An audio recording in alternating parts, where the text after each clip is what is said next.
Bienvenidos a Radio Beades.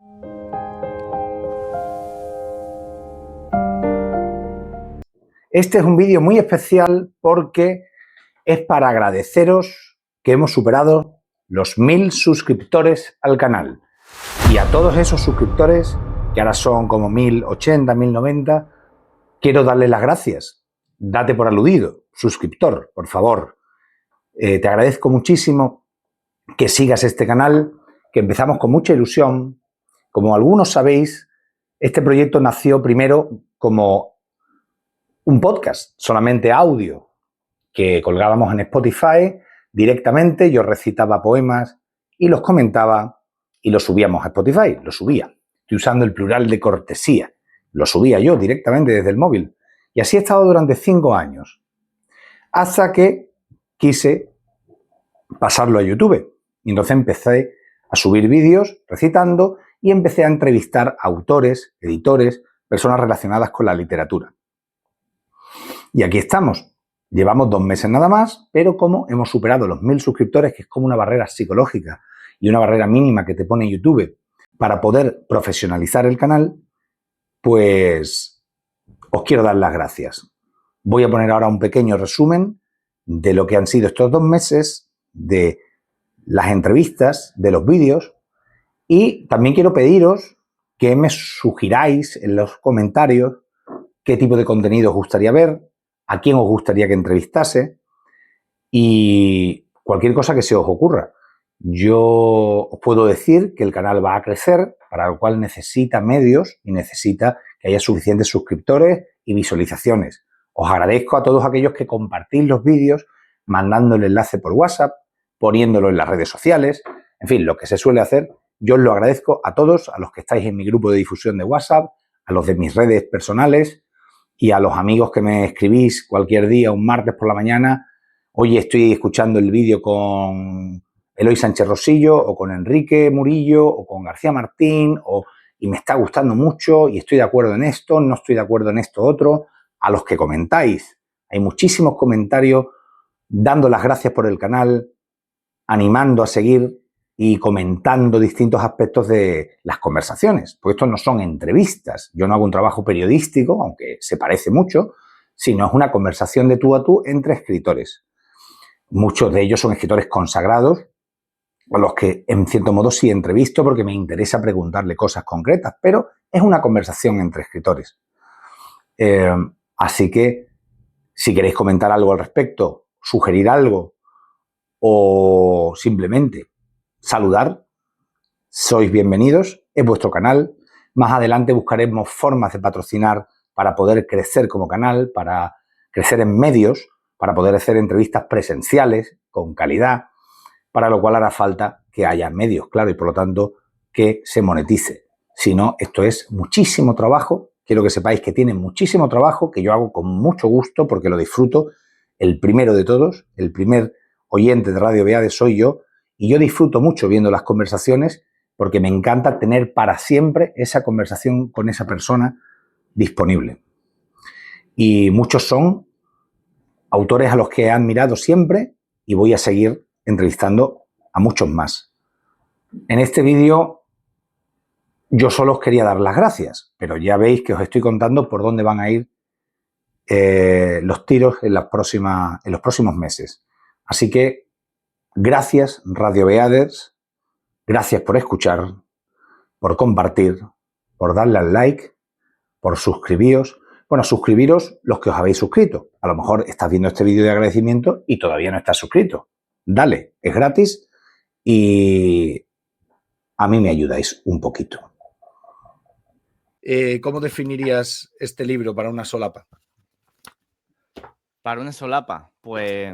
¿Poesía de la experiencia? ¿Eso qué es? Sí, podríamos situarlo ahí, una poesía de la experiencia, una poesía, sí, que parte de la anécdota personal para tratar de llegar a algún tipo de idea más general, o algún tipo de reflexión, pero siempre partiendo de la anécdota personal, de lo que miras, de alguna vivencia. Sí, una poesía muy, o sea, romántica en el sentido de que es verdad que hay una identificación muy fuerte, o sea, los personajes que aparecen o el personaje que aparece ahí detrás de los poemas se parece muchísimo a mí. O sea, son De hecho, aparecen mi familia, tal, no sé cuánto, aparecen siempre con vistas a o anécdotas, por ejemplo, en una cafetería. Hay una que digo que escucha a Rafael y eso fue así, tal cual, vamos. Claro. O sea, sí, es una cosa muy realista, incluso no solo en el estilo, sino incluso en la inspiración que tienen los poemas, ¿no? Pero bueno, siempre con toquecitos, ¿no? De ficcionalización, siempre hay pequeños detalles en ese sentido. La memoria también, hay poemas que están relacionados con esos recuerdos, ¿no? Y ya la memoria en sí misma, pues, en fin, es una ficcionalizadora. Sí. La ficción está muy chula y el libro a mí me ha gustado, ¿eh? Me ha sorprendido para bien. A ver, no esperaba encontrarme un mal libro tampoco, para nada, pero coño, es un libro que me ha gustado. Me parece que son poemas que, además de estar bien escritos, tienen verdad, no suenan a acartonados. Hay algún poeta joven de los que hemos hablado, que fueron finalistas el año pasado, que a mí me suena que es una poesía acartonada, de gente que no va a llegar a ningún sitio, de gente que le falta lo fundamental. Si queremos abrir el melón de la Donais, vamos a poner las cartas sobre la mesa. Y perdona, y Pacheco, yo lo de Pacheco te lo comentaba porque tú no ves este libro que podría haber sido muy fácilmente finalista de la Donai. O sea, yo creo que encaja, pero sin embargo, yo no sé si Adonai ya está cambiando la política y se está metiendo en unos berenjenales, poniendo de finalista una serie de poemarios que yo de verdad que no entiendo o sea, el premio ha cambiado muchísimo. O sea, de repente. Es que publicaba unas cosas, antes había que ser en decasílabers a tope, había que ser manejar la métrica, manejar la forma, pero ya lo de la forma les suda los cojones, ya la forma, y ahora tiene que tratar 4 o 5 ítems, tienen que estar. Si están los 5 ítems y más o menos hay un poquito de verdad, ¿Y cuáles son los 5 ítems? Hombre, he dicho por decir, pero familia, amor, por supuesto, amor, conyugal o no conyugal, pero amor. Si eres LGTB, parece que mejor, curiosamente. Que digan que. Para que luego hablen más del Opus. Bueno, ¿por qué curiosamente? Porque se rumorea que tiene relación con el Opus Dei, Adonai, ¿o qué? O sea que. Dicen las malas lenguas por ahí, pero vamos, probablemente sea. Rialp, ¿no? La editorial Rialp, ¿no? Sí. Dicen, pero vamos, probablemente no sea así. ¿Y ahora hay mucho LGBTQ, etcétera, sí. en Adonai? Pues no lo sabía. Sí. No lo sigo. Muchos, ¿eh? Muchos, y además que han ganado y todo, ¿no? Para que luego digan del Opus, por eso digo. Bueno, entonces, familia, la amistad también, referencias clásicas, que eso no es como un tema, pero que aparezca entreverada alguna referencia clásica. ¿Y qué más? Y Dios. Y si está Dios, mejor. Si no está, no pasa nada. Pero que Dios aparezca, la relación con Dios, aunque sea algo conflictiva o simplemente correcta y positiva y estupenda. Sí. Pero si está eso y está en un lenguaje claro, tiene muchísimas posibilidades de llegar. Yo con Música para Tigres fui finalista de Adonai y a mí me dio mucha alegría porque digo, ay, qué bueno. Esto quiere decir que mi poemario está bien. Pero es mentira. Yo sé que quedé finalista por los temas que trato. No tanto porque los poemas estén bien escritos o no sé cuánto. No. Si yo el libro lo llevo ordenado de otra manera y pongo los poemas del fracaso al principio, en lugar de los de la familia, la amistad, el amor, yo sé que no soy finalista. En el caso de La Conjura de los Necios, piensa que el libro se publicó en Estados Unidos. Lo publicó una University Press pequeña, sin capacidad de marketing, etcétera, y tardó más de un año en ser reconocido con el Pulitzer y entonces vendió. Pero en ningún país ha vendido lo que ha vendido en lengua española. Es muy raro. Esto es rarísimo. Yo creo que ahí mi lectura de ese libro fue del momento social y político español, del momento en que lo leí. Yo leí ese manuscrito, ya era libro, ya estaba encuadernado en inglés, cuando no era un libro famoso en Inglaterra ni en Estados Unidos, cuando no había vendido nada y no tenía yo ni idea de lo que me estaba preguntando Herralde cuando me dijo, dime si va a vender. Yo llevaba muchos años haciendo informes de lectura. Menuda Carlos Barral nunca me dijo, dime si va a vender. Herralde me preguntó, dime si va a vender, porque mira lo grueso que es, lo cara que va a ser la traducción, y por lo tanto, si el libro no va a vender, no lo pienso publicar porque perderé dinero. Tenía mucha lógica. Claro. Y entonces, bueno, pues yo lo leí y me reí mucho. Y como me reí mucho, y además me pareció que por su irreverencia completa, ese libro caería muy bien en un mundo como el español del comienzo del felipismo, en donde ya teníamos hasta uniforme para salir a la calle, chaqueta de pana, barba recortada, etcétera, etcétera, melenitas pero discretas, y todo eso, digamos, en ese momento en el que la democracia se ha consolidado porque ya no tememos un golpe de Estado, entonces media España piensa, pues qué rollo, qué aburrido. Y entonces, de repente, leo ese libro que propone un modelo personal de relación con la vida totalmente contrario a la del bien. Y entonces ese libro, que es puro anarquismo, le digo a Herralde en mi informe, esto conecta con el anarquismo vital hispano, que no tiene que ver con partidos políticos ni con política siquiera, es ese individualismo radical del yo hago lo que me da la gana. Para entendernos, hoy es un libro que se podría leer como un libro libertario. Joder, Enrique, pero si tenéis un chollo. Nadie se entera, o sea, tú puedes colar un ganador porque a ti te conviene, porque el premio lo organizas tú presides el jurado, lo organizas el jurado, organizas las lecturas, haces las bases, lo haces todo, y por lo tanto gana el que a ti te da la gana, y nadie se entera, nadie protesta, nadie dice, esto es un hazmerreír, esto no es un concurso. Hay alguien que es un póker de ases que te sacan cada vez y no aciertan siempre, porque su objetivo es vender más. Otra cosa, los premios malos no son solo los meramente comerciales. Los premios malos son todos los premios en donde haya un empresario en el jurado o alguien de la empresa en el jurado. Nunca se oyen, no son públicas jamás las deliberaciones. Se publican los libros premiados apenas un mes después de obtener el premio.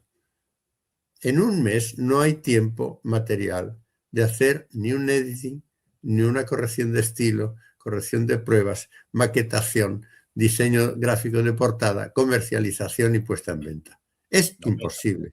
Hombre, todos hemos escuchado gente que decía que corregía pruebas en la Cena del Planeta. Por ejemplo. O sea, eso es conocido. O sea... Sí, lo cual es imposible porque en la cena te llenan de platos uno tras otro. Pero es que Rafael Chirves, y lo cuento yo, porque es muy notable, cuando él envió a Anagrama, por indicación de Carmen Martín Gaite, su primera novela, una novela corta, maravillosa, de lo mejor que escribió, titulada Mimun, Herralde me lo pasó, como siempre, para leerla yo primero, y entonces le dije que eso era buenísimo, y en sus diarios él dice, durante mucho tiempo estuvieron diciéndome en llamadas los de Anagrama que, oye, que vas de ganador del premio, preséntate que lo ganas, o preséntate que vas de finalista, o preséntate que lo ganas, hasta que Vicente Molina Foix intrigó, que era lo suyo, y ganó el premio a él, y a Mimun lo pusieron de finalista. Vale. Pero yo no sabía de novias anteriores a Zenobia, ¿eh? Es curioso. Póstumamente se ha publicado su libro titulado Libros de Amor, que no se publicó en vida porque contenía poemas eróticos Y no los publicó por respeto a Zenobia. Conoce a Zenobia y toda esa su parte previa, esa línea erótica de escritura suya, la cercenó, no sabemos dónde habría llegado. Él ilustraba esos libros con mujeres desnudas. Mira, en Moguer, Blanca, su novia pura. En Huelva tenía otra. En Sevilla, Rosalina, hija de un puertorriqueño también, pero decía que no solo estaba enamorada Rosalina de él, sino también su hermana Graciela. ¿Por qué no? Y luego una en cada puerto. Cuando tiene problemas nerviosos y lo mandan a Burdeos, al sur de Francia, para que se recupere, se enamora de la mujer del doctor que lo cuida, del doctor Lalande, y de la cocinera de allí. Entonces le echa requiebros y tal. Y claro, lo mandan ya para su pueblo para que no la líe parda. Pero antes pasa por el Sanatorio del Rosario de Madrid, donde las monjitas, esas carnes blancas, esos hábitos puros, ¿el qué hace? Pues él la requiebra, le dedica poemas a Sor Pilar, a Sor Amalia, pero la directora le dice que se vaya para su casa, probablemente porque ella no recibió ningún poema. Y antes de Zenobia estuvo Luisa Green. Pero eso es una hipótesis tuya. Eso es lo que se sabe, En libros de amor hay en muchos otros libros, hay poemas dedicados a las amadas con nombres y apellidos, pero que están dedicados a ellas. Entonces, bueno, que no sabemos hasta dónde llegó con esos amores, pero que hubo flirteos, los hubo, amante de la belleza y con una labia impresionante. Tenía revolucionadas a las monjitas del Sanatorio del Rosario, claro.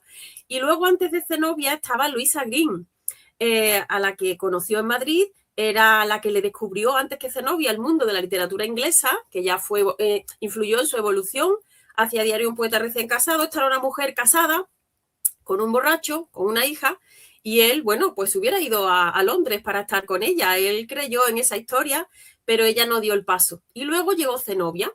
Incluso hubo una amada ficticia, unos poetas de Perú, para que Juan Ramón les publicase, se inventan a una muchacha.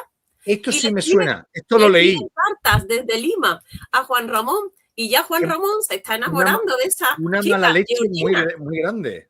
Claro, es que los poetas decían, bueno, nosotros vamos a influenciarnos de Juan Ramón, vamos a conseguir su favor. Y Juan Ramón dice que va a ir a conocerla, a Georgina Hübner. Y ya los poetas, ¿qué hacen? Se ven entre la espada y la pared. ¿Y qué hacen con Georgina? Que la matan. También me gustan, por supuesto, los de Contrapiello. Claro. El gato encerrado me fascinó.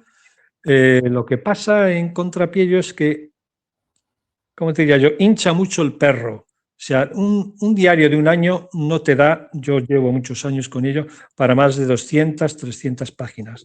Y él ha sacado diarios de 700 páginas. Para hacer eso de un año tienes que hinchar mucho el perro. O sea que la noticia o los acontecimientos los tienes que cambiar o los tienes que inflar demasiado. Por lo tanto, tienes que mentir, entre comillas. Entre comillas.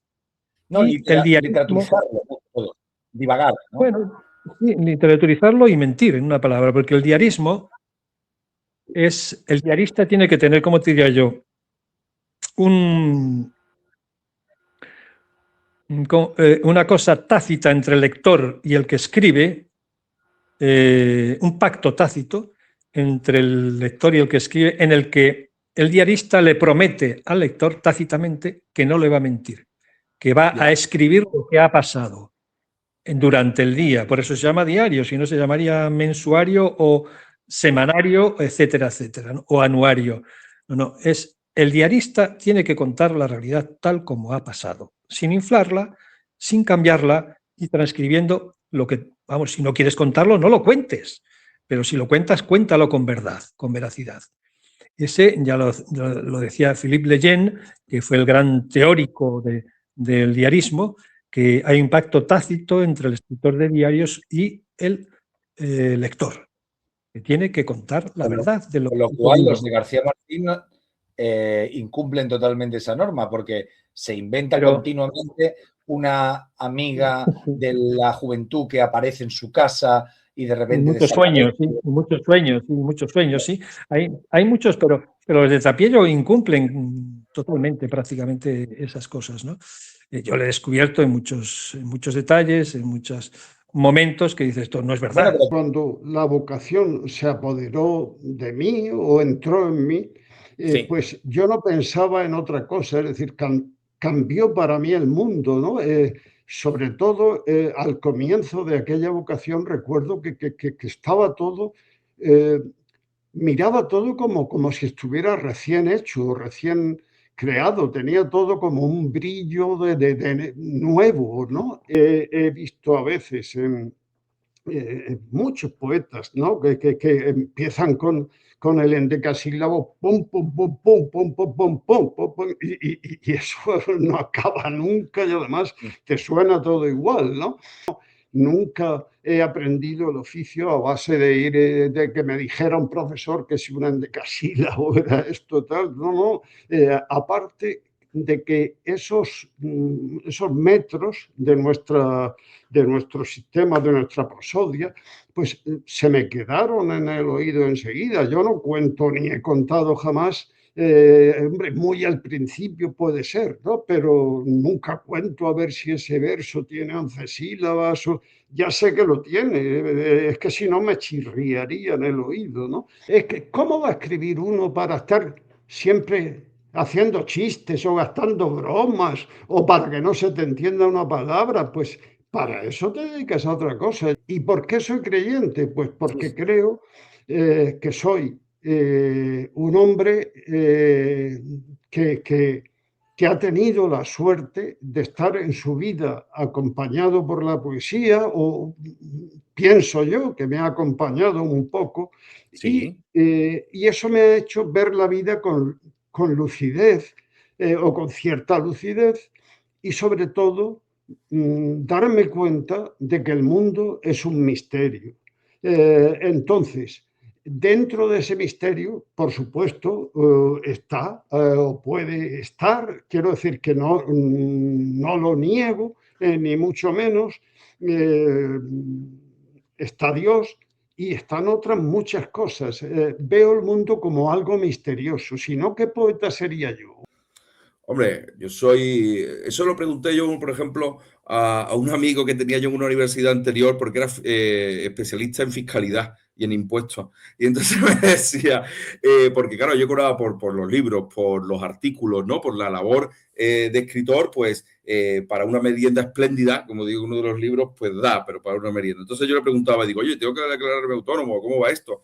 Dice, bueno, mientras tú seas un profesor que da clase y no un escritor, no, perdón, un profesor que escribe y no un escritor que da clase, pues no, bueno, no, perdóname. Dice, mientras tú seas un profesor que escribe, no tienes que declararte autónomo.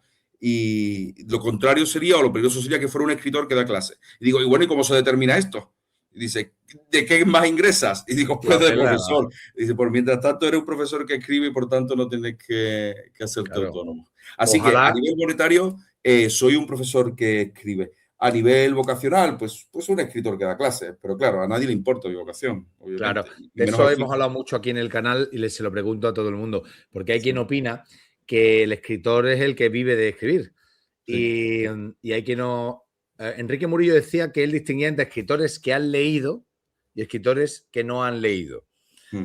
Imagino que refiriéndose a todos esos libros que salen de ocasión porque el autor es famoso, ¿no? Que normalmente no lo ha escrito él, ¿no? Pero bueno. Y, o sea, eso es su distinción. Pero hay mucha gente que opina que escritor es el que vive de escribir. Que los demás son señores profesores de instituto que escriben en sus ratos libres. Sí, es verdad que para nosotros resulta doloroso porque, claro, es una vocación tan marcada, pero al mismo tiempo tan ingrata, al menos a nivel público, pero también tan satisfactoria a nivel privado. Es complicado el asunto. Pero, claro, tú no puedes extender la mano y decir escritor sin que el que esté al otro lado se ríe de ti si no vives de ello, ¿no? Entonces, a nivel social, yo no tengo ningún problema. Yo no digo que sea escritor porque pueden venir y ponerme la cara colorada y no tengo ninguna necesidad. Además, eso no menoscaba ni mi vocación ni la calidad de mi escritura, si es que como tal existe. Pero, y luego, sí es verdad que esa distinción de Murillo que comentabas, sí me parece bastante pertinente, pero es que yo ya la asumía. Porque, por ejemplo, a mí me dice mi abuela, la pobre, que sufre mucho porque van al hormiguero y presentan los libros. Y dice, ¿tú por qué no vas al hormiguero a presentar el libro? Y digo, porque ese libro no va por el libro, sino porque es de Esperanza Aguirre o es de no sé quién, ¿no? Entonces, claro, yo, sobre todo lo que la gente que me rodea, que no está en el mundillo y que me quiere y que le gustaría que yo vendiera libros por castigo, le tengo muchas veces que decir, es que todo lo que es un libro no es literatura. Entonces, para mí está clarísimo que aquel que no ha leído, que aquel que no tiene ese corazón letra herido y se vuelca en cuerpo y alma y eso, es que para mí es que está en otra categoría, ya está. Le llamamos escritor, pero porque las palabras son polisémicas. Sí, yo recibí una llamada de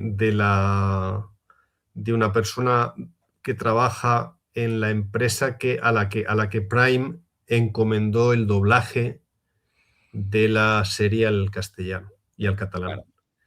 Entonces, esto era un deseo expreso, parece ser que nada menos que el dueño de Jeff Bezos, para en cada país buscar a la persona de referencia que fuera el supervisor o quien se encargase de bueno, lato sensu de que aquello llegase a buen puerto, ¿no? A mí me parecía que había un error de base y es que yo no tenía ninguna capacidad para influir en los guionistas, con lo cual se me estaba pidiendo A y no A la vez, ¿no? O sea, los guionistas originales, o sea, en el texto original. Exacto, a mí el guión ya me llegaba terminado. O sea, que esto era un proceso de doblaje, la misma empresa es la que hace la traducción. Sí, entonces yo tenía la obligación, mi trabajo consistía en revisar el guión traducido, sobre todo en las cuestiones más, digamos, por ejemplo, traducción de nombres, ¿no? Cómo deberían las sonar. Cuestiones del lore, que dirían ahora. Exacto. Esto sería, ¿no? Y podía mandar mis consultas o mis dudas o mis perplejidades al equipo de guionistas si me parecía que alguna personaje o alguna situación no a mis ojos no encajaba en. Entonces teníamos una especie de chat en el que los expertos en Tolkien de otros países pues nos reuníamos para debatir estas cuestiones, ¿no? Y se mandaban preguntas desde la cuestión más técnica de traducción también para el castellano de Iberoamérica, en fin, para intentar unificar un poco criterios. Entonces estaba ese trabajo más técnico, el trabajo precioso de supervisar la tarea de doblado, que eso fue lo que más me gustó, estar en el estudio mientras se doblaban los capítulos. ¿Y eso también tenías tú ahí parte? ¿Tenías tu labor? Simplemente. No. Simplemente yo era una especie de consultor del director de doblaje. ¿Cómo se dice esta palabra, no? A ese respecto, y luego también cuestiones más individuales o más de gusto personal. O sea, yo podía decirle al director, mira, me parece que aquí el personaje debería actuar, o sea, la voz debería dramatizar más o vale. Que este no es el tono adecuado de la secuencia, sí. Pero eran cuestiones personales mías, ¿no? Sí. Yo no actuaba como director de doblaje, era más una intuición. Y lo que pasa es que el director de doblaje era un tío muy majo y me hacía caso muchas veces, ¿no? Claro. Pero mi vínculo con el proyecto, que me ilusionó mucho al principio, se diluyó, primero porque yo ya estaba de alguna manera, y con esto te cuento algo que quizá tú no sabes o no sabes en toda su profundidad porque hacía tiempo que no hablábamos, que es que yo llevo un tiempo ya intentando dejar a Tolkien de lado. No tanto por Tolkien, porque hay cosas que uno pues no deja nunca, porque son parte de uno mismo, cuanto por lo que ha supuesto en mi vida pues ir descubriendo otros autores y otras áreas, y en la medida en que yo he evolucionado, pues lo que resuena dentro de mí ahora son otros mundos, otros universos literarios y otros modos de contar que ya no están en la Tierra Media, ni mucho menos, ¿no? Ese debilitarse en mí, el afecto estético por la Tierra Media, ha tenido unas causas que ahora te contaré brevemente y tuvo una especie de momento sonado con la reacción de los estúpidos frikis que consideran que Tolkien es la Biblia y que en un número excesivo empezaron a atacarme a través de Facebook cuando se enteraron, cuando yo hice público que había trabajado en la primera temporada, y empezaron a lanzar toda su basura desde el anonimato, que es lo que hace esta gentuza, para atacarme a mí, para atacar el proyecto y para, en fin. Entonces, a raíz de aquello los bloqueé uno tras otro a medida que iban apareciendo sus feas caras anónimas y anuncié a la empresa que no contasen conmigo para el futuro, pues no me parecía proporcionado el disgusto que me había causado esto con lo que me retribuía, ¿no? Y no especialmente en lo económico, ¿no? Sino como estudioso de la obra de Tolkien, ¿no? Entonces todo este ruido mediático a mí me resbala y cada vez más. De hecho, mi canal de Facebook es la única red social que tengo, ha ido languideciendo y mi presencia en redes cada vez es menor. Y la razón tiene la razón de ir aminorando mi atención a Tolkien hasta donde puedo, porque uno al final es hijo de lo que ha hecho, entonces a mí me siguen llamando para entrevistas, para programas, para conferencias y voy discriminando lo que sí y lo que no, pero porque no puedo renunciar a ser lo que soy, ¿no? Y creo que no debo, pero es mucho menor de lo que... O sea, digo muchas más veces que no que sí. El tema de fondo tiene que ver con una apropiación de Tolkien y de Lewis, pero yo creo que sobre todo de Tolkien, por parte de un cierto catolicismo rancio que lo ha convertido también a Lewis, a Chesterton, a los autores de los que tú y yo estamos hablando, y los ha convertido en arietes de una manera de entender la religión como básicamente como una moral y eso, de apropiarse de una manera excluyente de ellos, ¿no? Y este punto, el haber repetido que eso no es, por ahí no se va, y haber sido desoído tantas veces me ha llevado a decir, pues adiós, estoy cansado. Si no queréis hacer caso, porque además yo no lo he explicado, ese disgusto mío no lo he explicado desde la mera subjetividad mía, ¿no? Sino que lo he razonado y he explicado los motivos que creo que hay de peso para que eso no se haga, porque no es una manera correcta de interpretar y de leer a Tolkien. Y como hay mucha gente a la que se lo he dicho y han seguido por ahí, pues yo ya, ¿qué quieres que te diga? A estas alturas de mi vida, con casi 60 años, pues paso. Hay batallas que no quiero librar porque no me llevan a ningún sitio y prefiero dedicarme a otras cosas.